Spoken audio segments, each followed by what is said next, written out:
E a imprensa está analisando o Flamengo para a temporada 2023, onde o Flamengo vai enfrentar 7 competições, vai disputar 7 competições. É o único clube do Brasil que irá estar em todas as competições. E os comentaristas analisaram a preparação do Flamengo para o Mundial de Clubes.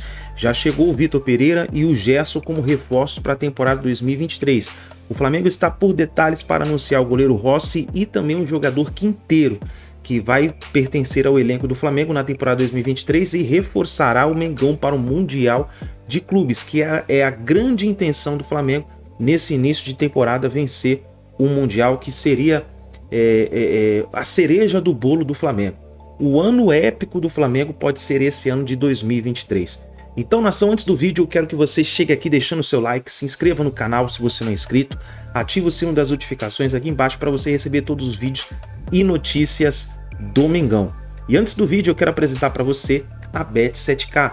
A Bet7k é a maior casa de apostas do mundo. Inclusive, a Bet7k ela é uma casa de aposta onde você tem ali várias modalidades para que você possa fazer ali, né, a sua aposta. Que inclusive não é segredo que a Bet7k é a melhor casa de apostas do mundo. Ela tem suporte 24 horas, as melhores cotações no mercado, depósito via Pix e o melhor é o saque instantâneo, cai na hora na sua conta. E pessoal, nós temos uma parceria com a Bet7k. Eu consegui hoje, para as primeiras 50 pessoas que se cadastrarem com o link que está aqui na descrição do vídeo, no primeiro comentário fixado, você vai receber um bônus de até R$ 1.200 no seu primeiro depósito. Então não fique de fora dessa, venha lucrar com a Bet7k. Você se cadastra, o cadastro simples que está aqui embaixo, faz o seu primeiro depósito, se depositou R$10, você já vai ganhar R$10 automaticamente na Bet7k. Você depositou 50, já ganha na hora R$50. Então vai lá, corre, faz o seu depósito, porque assim você já começa lucrando, tá certo, nação?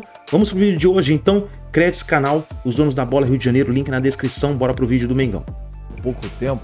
Cara, dia 8 de fevereiro, uma quarta-feira, o Flamengo estará disputando nada mais, nada menos que uma semifinal de Mundial de Clubes. Um jogo importantíssimo para a história do clube. Flávio, em um mês, que é basicamente isso, um mês e mais 6 dias, dá tempo de arrumar o time com a carinha do Vitor Pereira? Não, eu acredito que não. E eu acho que isso se a gente parar pra pensar, vamos fazer uma reflexão aqui com o Vitor Pereira no Corinthians, né? Ele chegou, acho que o discurso foi muito bom, de um time ofensivo, pressão pós-perda, aquele time que abafa o adversário lá no campo de ataque. Mas isso demorou um pouco pra acontecer. No início a gente viu o Corinthians derrapando bastante.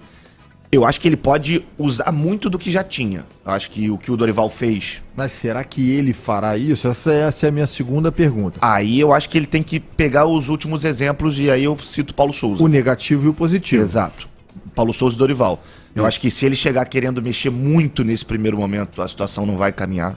Eu não acho que vai dar certo. Eu acho que ele vendo tudo que aconteceu no último ano, principalmente, a chegada do Paulo Souza, a saída do Paulo Souza e a chegada do Dorival... Eu acho que ele pode ter uma ideia do que ele vai fazer. E eu acredito que ele vai manter boa parte até mesmo da estrutura do time. Ou seja, ele vai pegar ali os coletes dos 11 titulares, vai olhar a escalação do último jogo do ano passado e vai falar, rapaziada, são vocês. Exato. Acho que aquele time principal tradicional, Santos no gol. Aí na direita, a primeira dúvida, já que não tem o Rodinei, ou o Varela. Provavelmente o Varela jogou Copa do Mundo. Eu iria com o Varela nesse primeiro momento. Isso. A zaga, será que o Rodrigo Caio vai ter condição de começar jogando? Mas até ele retornar, a gente Davi mantém Luiz e Léo Pereira. A dupla. Esquerda, Felipe Luiz. Isso. Aí no meio campo, agora com o Gerson. Quem sai? Thiago ou João Gomes? João. Mas enfim, Gerson e mais um. Isso. Vamos colocar. Vamos botar o João Gomes. Vamos bancar o Thiago Maia. Ok. E lá na frente, Arrasca, Everton, Pedro e Gabi. Não dá pra fugir muito disso. No meu ponto de vista, não dá. E eu não acredito que ele vá fugir muito disso.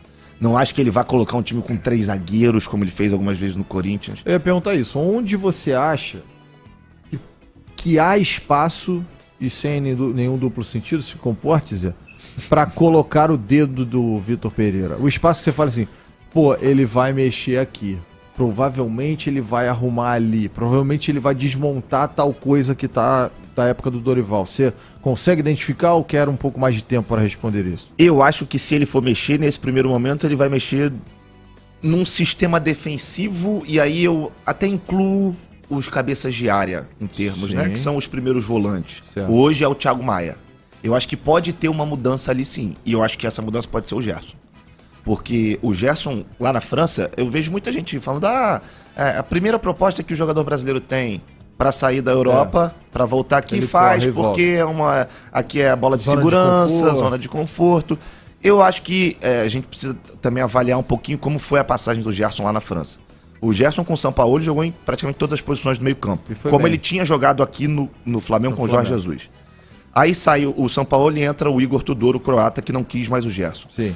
O Tudor ele joga com 2 meias atrás do atacante, mais ou menos. O Gerson muitas vezes foi um desses meias. Então ele era um cara mais de criação. Jogou aberto pelo lado, jogou aberto pelo outro lado. Jogou 6 vezes só como o homem do meio campo ali atrás, fazendo o primeiro ou o segundo homem do meio. Então assim, é um cara que não à toa tem o apelido de Coringa. Joga em todas. Joga em todas. E eu acho que vai ser muito bom para o Flamengo, para o Vitor Pereira e para o próprio Gerson essa oportunidade de voltar a jogar no Flamengo. Porque hoje eu vejo o time do Flamengo, principalmente do meio para frente, com mais qualidade. Você tem mais peças para você alterar o time, alterar até a estrutura do time. Sim. Mas eu acho que o Gerson pode ser essa grande mudança do Vitor Pereira nesse início. Acredito que se houver alguma grande mudança, essa vai ser. Eu não vejo o Flamengo, por exemplo, com 3 zagueiros, não vejo o Flamengo lá na frente ou só com Gabigol ou só com Pedro. Não vê? Não vejo. Até pelo gosto do Vitor Pereira, já deixou muito claro muitas vezes que ele gosta muito do Pedro. Não, mas aí no meio dessa história eu tenho um receio que sobre para o Gabriel Barbosa. Eu acho que ele não vai mexer fazer nesse isso. vespeiro. E eu acho que não tem nem como mexer, porque o Gabriel, ele é gigante. Ele entrega. Ele entrega. Pode ficar irritado. O comportamento dele dentro de campo ele pode ser melhor. Ele tem muito cartão amarelo, bobeira. Poderia ser um pouco mais maduro. Ok, é um outro debate. Mas o que ele entrega dentro de campo, eu não acredito que ele vai o abrir mão credencie para tirá-lo do time. Talvez ele pode fazer uma outra função. O Flamengo, ao invés de jogar com 2 atacantes, como vinha jogando com o Dorival, bota o Gabriel aberto pelo lado direito, o Pedro como centroavante. Será? E aí abre pelo lado esquerdo algum outro jogador, ou o Gabriel mesmo pelo lado esquerdo, com o Everton pelo lado direito. Sabe o que eu tô curiosaço pra ver? Ainda vai demorar um pouquinho. Mas com o retorno do Bruno Henrique, como é que vai arrumar esse time aí? Cara? Eu também. Porque aí ferrou. Eu fiquei muito atento à entrevista do Tanuri, na reapresentação do Flamengo ainda em 2022. Médico do Flamengo? Isso, chefe do departamento médico, né? Ele fala sobre o Bruno Henrique. Ele falou, ó, eu sei que o ano tá virando, muita gente tá com a expectativa que ele volte logo, mas ele ainda tá entrando em uma outra fase da recuperação dele. Eu acho que ele é papo ainda de vai Brasileirão. Isso. E ó, eu acho que talvez até no meio do ano só. Então, Brasileirão ali pra maio, por aí. Eu acho que vai ser por ali, infelizmente. Mas vai ser curioso. O que ele fez no Corinthians o credencia a assumir o melhor time do Brasil na atualidade? Vamos lá. Em relação a credenciar, hoje no mercado, se for para tirar o Dorival, talvez o nome ideal fosse chamar o velhinho de volta, o Jorge Jesus. Tá lá no Fenerbahçe, esquece isso, vamos superar. Dentro do Brasil, o Vitor Pereira tá ali no top 3 melhores treinadores e aí eu acho que a aposta foi boa. Já fico feliz, olha essa imagem aí, ó. O telão tá desligado, ó. O telão do Paulo Souza tá desligado, ou seja, ele não tá vindo... Cortaram o fio, José? Cortaram o fio. Ele não tá vindo igual o Paulo Souza com telão, ideia maluca. E o que me preocupa do Vitor Pereira não é nem campo e bola. É a gestão de pessoas, que faltou a ele no Corinthians durante um tempo. Quem não lembra, o Roger Guedes e ele não se bicavam porque ele botava um no banco. E virou treta pública. Não podia jogar com o Yuri Alberto. E a gente tem esse fato para se resolver de cara, que é a questão Pedro e Gabigol. Outra questão, o Gerson chegando agora, quem sai? Ele precisa... Gente, ainda tem Vidal. Vocês estão falando João Gomes e Thiago Maia? E o Vidal. Ainda tem Vidal e Gerson no banco. Não dá. Que o Vidal de 2022 era um Vidal que chegou no meio do processo e ele entendeu que, pô, beleza, os dois estão, o Thiago e o João estão dando conta, não posso nem abrir o bico para pedir vaga. O Dorival ama o Maia. E agora, GV, agora o Vidal tá vindo junto com todo mundo na pré-temporada. Ele vai ter que escolher dois jogadores para 4. Já é outro problema de gestão de pessoas que ele vai ter que ter. E vai de torcida, João. De torcida. Se ele resolve por acaso, Thiaguinho e João. Vou botar o Vidal hoje com o Gerson. Meu irmão, aí aquele jogo do Cariocão, 4 da tarde, Madureira, 0x0. Burro. Rapaz. Cara. Complicado. E tem outro já que ele vai arrumar outro problema já pra ele. No gol. Sim. Santos e Rossi. Ia chegar aí. E Porque, aí? porque vamos lá, o Santos é titular pra mim hoje, é titular. Dou o colete pra O ele Thiago não titular. concorda. Se o Rossi vier, o Thiago não concorda. Mas né? Não, o Rossi é banco. O Rossi é banco? O Rossi é banco. Ah, tá. Mas o Rossi tem um currículo de Boca Júnior. E aí? Como Então, é que mas faz? é isso que pesa pro João, que eu não concordo. Eu acho que, assim, hoje, o Flamengo, primeiro que o Flamengo é maior que o Boca Juniors, pra começar aí. Então, hoje, o Santos é o goleiro do Flamengo e ele é o goleiro campeão da Libertadores. Não, eu concordo. Ele vai disputar o Mundial de Clubes e ele garantiu a posição. Essa frase é sensacional. Fala de novo. O Flamengo é maior que o Boca Juniors. Não dá pro goleiro do Boca Juniors chegar no Flamengo, pegar um e jogar, pô.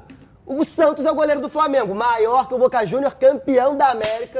Então, assim, primeiro, Você corta. o Santos é o goleiro titular do Flamengo, ponto. Não, e até O porque... Rossi vai chegar, vai querer posição. É bom quando você tem um outro jogador atrás ali no banco de reservas que tenha qualidade para quem sabe ser titular, porque faz com que o titular tenha que trabalhar mais para garantir essa posição. Sensacional. Então isso é bom. O Flamengo vai ter que jogar muitos jogos, dá para intercalar. A gente vê muito na Europa um goleiro que agarra o ponto corrido, outro que agarra a Copa, enfim. Vitor Pereira é europeu, provavelmente ele vai trazer algum tipo de estratégia nesse sentido. Mas hoje não tem que conversar. Não, eu tô contigo nessa. 20 milhões do Gostei Santos dessa é o discussão, é titular. boa, hein? Deve estar contigo nessa. fervendo em casa. Santos titular, só que é muito mais fácil você botar no banco o Hugo, que é um garoto, do que você botar um Rossi estrangeiro no banco. Ou seja, o que eu quis dizer é mais algo para administração de gestão de pessoas do Vitor Pereira. Só que o banco é longo, vai sentar o Hugo, vai sentar exato. o Mas o Rossi. meu ponto é o seguinte, o Thiago tocou numa questão aí que é o seguinte, eu sou europeu, eu não acompanho o Rossi no Boca Juniors, agora eu vejo os melhores momentos dele, mas os melhores momentos, que é exatamente o que a gente está fazendo, só mostra a defesa. Só a qualidade. Não mostra o cruzamento, não mostra ele jogando com o pé, eu não sei se ele é craque com craque,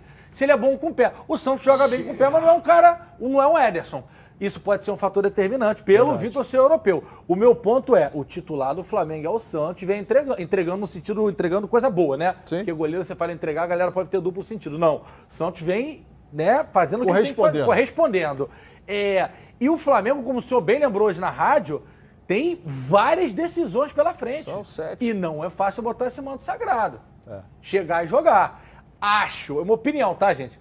Que ele vai manter o Santos, mas é aquela mira laser, sabe? Do joguinho lá do Fortnite. Mas isso é bom, isso. pô. Mas aqui, ó, tiro de meta errado, plaquinha. É bom pra gente, pro Flamengo. Pro ruim- Santos ruim- eu não sei se é bom. O É, Santos pode vai ser ficar, pô, ruim, entre aspas, pro Santos, mas assim, pro torcedor, por que vai reclamar? 2 goleiros bons, teoricamente, que vão brigar pela posição titular, o Santos é o titular, mas o Rossi quer jogar, e é natural, qualquer jogador que tá no banco, ele quer espaço, e ele vai ter que fazer por onde. Agora, se ele fizer por onde e for muito bem, aí cabe ao Santos trabalhar mais pra não perder O posição. problema é dele. Exato. Não, o problema é do Vitor Pereira. É. Vitor Pereira. Do Bom, Vitor olha Pereira. só. A gente prometeu aqui, agora eu vou botar ela ao vivo aqui com a gente na tela. Ela está no nosso 39º andar, aqui do prédio da Band, na Álvaro Ramos 350. Mandem brindes e mimos que gostamos. Tati Tavares, nossa brilhante repórter, nossa pequena gigante. E ontem, na coletiva do Flamengo, do Vitor Pereira, a Tati mostrou que, apesar de pequena, na altura, ela é gigantesca. E ela fez a pergunta que o Brasil inteiro queria saber, que era o mínimo que a gente podia receber daquela coletiva. E a Tati, bravamente, como brilhante repórter que é, assim como o Thiago fez lá na entrevista do Vasco sobre a equiparação lá, a Tati fez, e o que a gente viu, inclusive, no VT que a Tati, né, preparou, que a gente acabou de mostrar, ela teve cerceado o direito dela de fazer a pergunta, não deixou nem o Vitor Pereira saber se ia responder ou não pela assessoria de imprensa do Flamengo. Então a gente fez questão de botar a Tati com a gente aqui pra Tati contar pra gente exatamente o que aconteceu, pra gente esclarecer isso aqui. Boa tarde, nossa pequena gigante Tati Tavares. Oi, GV, Thiago, João, muito boa tarde para vocês, boa tarde a todos. Obrigada pelo espaço para falar aqui sobre tudo que aconteceu ontem. As redes sociais estão uma loucura, tá difícil de acompanhar para mim, mas eu vou explicar do início. Vitor Pereira foi apresentado no Flamengo ontem, né? Ia dar a primeira entrevista coletiva dele. Ele chegou. E aí, assim que ele senta ali na mesa, tem todo aquele protocolo, mostrar a camisa, tirar aquela foto bonita. A primeira pergunta da coletiva foi da repórter Luana Trindade, da Flá TV. Claro, né, que a Flá TV, TV institucional do Flamengo, então tudo combinado ali com a assessoria para que ela perguntasse algo no sentido de fale um pouco sobre a saída do seu ex-clube e ele tivesse aquele espaço de pronunciamento. O Vitor Pereira falou por 8 minutos, ele se pronunciou, explicou, e eu queria deixar claro para o torcedor rubro-negro que está me mandando milhares de mensagens perguntando se eu sou surda, se eu não entendi. Não, é claro que eu entendi o que o Vitor Pereira falou, que ele trocou o Corinthians pelo Flamengo, pelos objetivos do Flamengo, né? O Flamengo que é o time do momento, tem mais chances de título, tem um elenco mais qualificado, enfim. A discussão não é essa. Ele explicou, eu entendi, é claro, e logo depois que ele acabou de dar o pronunciamento dele, o assessor de imprensa do Flamengo disse que ia abrir as perguntas para os jornalistas, mas que esse assunto não ia ser mais comentado pelo Vitor Pereira. Mas naquele momento, eu como jornalista não aceitei, peguei o microfone e questionei e questionaria novamente, porque o meu dever como jornalista é perguntar. E não ficou claro no pronunciamento, porque muitos torcedores estão dizendo, mas ele já tinha dito o porquê que ele trocou, isso é choro de paulista. Não, gente, não é, isso é interesse público. Todo mundo queria perguntar para o Vitor Pereira sobre a saída dele do Corinthians, principalmente porque o presidente do Willian Monteiro Alves, presidente do Corinthians, algumas semanas antes, tinha chamado o Vitor Pereira de mentiroso, de mau caráter, então eu estava dando a ele a oportunidade de dar a versão dele, de falar. Ele poderia me dizer, eu cheguei no Duílio, falei que queria ir para o Flamengo, que não queria mais ficar no Corinthians. Eu só queria saber dele isso. Se ele comentou com o Duílio, se ele falou com os dirigentes do Corinthians, se isso ficou claro para todo mundo, porque a versão do Corinthians é outra e eu só queria que ele esclarecesse isso de forma mais clara. Em nenhum momento eu tomei as dores dos corintianos, eu fiquei do lado do Corinthians. Não, eu não sou torcedora do Corinthians, então eu queria deixar isso claro aqui. Tem muita gente me criticando por conta disso, mas o que eu estava fazendo era jornalismo, liberdade de expressão, perguntaria de novo. Se tiver oportunidade, vou perguntar também. Quem me conhece, quem acompanha o meu trabalho, sabe que eu questiono, que eu sou assim. Então, deixando claro aqui, mais uma vez, que o Vitor Pereira podia sim pegar o microfone dele e falar para mim, Tati, eu não quero falar sobre esse assunto, eu não vou responder. Mas o Vitor Pereira, a assessoria, não. O Vitor Pereira, sim, ele pode dizer para mim que ele não quer me responder. Mas ele não ter o direito de me responder, fica feio, fica chato, eu não gostei dessa atitude. Mas também queria aproveitar o espaço para agradecer as mensagens de apoio dos colegas jornalistas, de vários outros torcedores do Flamengo, do Corinthians, enfim, e de todo mundo que está acompanhando essa história, que achou que eu fui corajosa de perguntar. Agradeço demais o carinho de todo mundo. Claro que tem aqueles que estão me mandando mensagem com discurso de ódio, mas também não dá para dar atenção para todo mundo que está camuflado ali na internet, com fotos de jogador, com foto de fake. Não posso dar atenção para isso. Certo é que eu fiz o meu trabalho, eu tentei, eu perguntei, não tive a resposta, mas quem sabe aí numa próxima oportunidade eu vou continuar perguntando, porque não dá para abaixar a cabeça assim, né? Tati, você está de parabéns, você nos representa o jornalismo e a gente fala tanto em liberdade de expressão, de imprensa, e eu estou exatamente com a tua fala aí. O Vitor Pereira tinha o direito de falar, Tati, prefiro não responder. Ou a assessoria do Flamengo fala, Tati, dá para fazer outra pergunta? Porque assim, tá meio desconfortável. De boa, se a gente te conhece, você ia entender. Próxima pergunta dessa forma tirana, até de uma certa forma lembra um pouco a censura, né, com uma profissional como você, que tem coragem de estar lá, porque tinha muita gente lá, inclusive com muito mais experiência com você, do que você. A gente nem sabe se as pessoas perguntariam ou não. Mas você foi lá, perguntou. E assim, a gente aproveita até para a assessoria do Flamengo, que nessa situação nossos colegas jornalistas estão falando, se manifestando e batendo. Até para a gente esclarecer, se for possível, não tem problema nenhum. Aqui a porta está aberta, vocês podem ligar, podem vir ao programa, inclusive em 2023, já que em 2022 não foi possível, liberar os craques do Mengão para virem aqui, a diretoria, meninos da base. Esse estúdio aqui está aberto para o Flamengo, inclusive para a diretoria, se em algum momento quiser se pronunciar sobre isso, fazer uma retratação com a Tati, fiquem à vontade, se o coração de vocês assim mandar. Tatizinha, tamo contigo, beleza? Em pé sem cair, deitado sem dormir, como diria Mozart lá do Paiva. Obrigada, gente. Obrigada pela força, por tudo. E só para finalizar, eu não fiz uma pergunta que ofendeu ninguém, tá? Eu fiz uma pergunta apenas para esclarecer o fato que não foi esclarecido. Eu não tomei partido de torcida nenhuma. Lembrando, eu sou carioca. Então é isso daí, nação. Deixe seu like, se inscreva no canal e deixe seu comentário aí referente ao vídeo de hoje. E a gente se vê no próximo vídeo.